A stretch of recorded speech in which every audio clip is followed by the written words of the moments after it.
Let's take a closer look.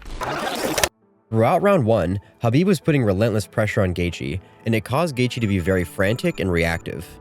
Between rounds, Gaethje was visibly exhausted, so his coach, Trevor Whitman, advised him to slow down and invest in leg kicks to stop Khabib from walking him down.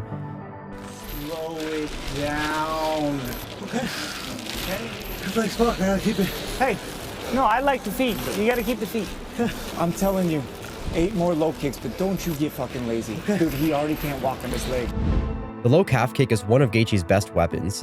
As they add up, it becomes harder for his opponents to move, and if they switch stances, it takes a lot of the power away from their shots, as their back leg is severely weakened.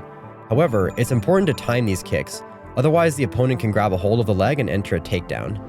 About 15 seconds into round 2, Gaethje feints this low kick, and we can see Khabib drop his left hand as if to grab it. And shortly after, Khabib times a beautiful double leg as Gaethje throws another low kick. One of the most important parts of finishing this takedown is the position of Khabib's head. Khabib's goal is to drive his head up and into Gaethje in a circular path to drive Gaethje down to his left. So Gaethje needs to do the exact opposite to defend. He needs to shoot his hips back, force Khabib's head down, and circle to his right, to get Khabib's head under his hips. But what Khabib does so well is he shoots in a sweeping motion, so he's already building up momentum for the movement he needs to finish the takedown. So by the time Gaethje sprawls, his weight is too far forward, and Khabib is posturing his head up, allowing him to drive into him and secure the takedown.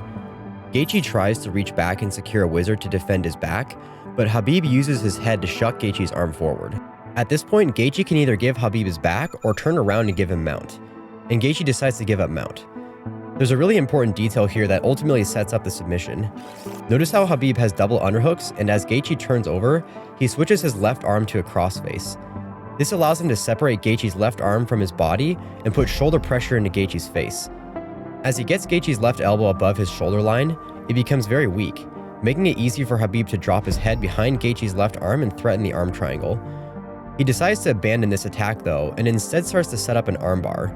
He stuffs Gaethje's left arm under his right leg, pinches Gaethje's right arm against his body, and begins to sit back. If Gaethje doesn't sit up, Khabib will swing his left leg over his face and hip in to finish the armbar. So Gaethje sits up. But now look what he walked right into.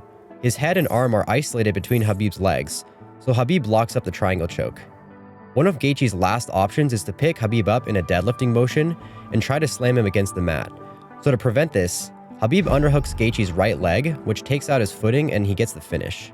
In an interview with Mike Tyson, Khabib said that he met Gaethje's parents a few days before the fight and knew they would be in attendance.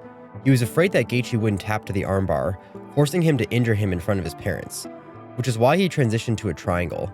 This is a great example of how submissions can be used to bring reactions out of your opponent to set up other submissions, sweeps, or passes. Even though Khabib didn't intend to finish the armbar, it was an important step for finishing the triangle.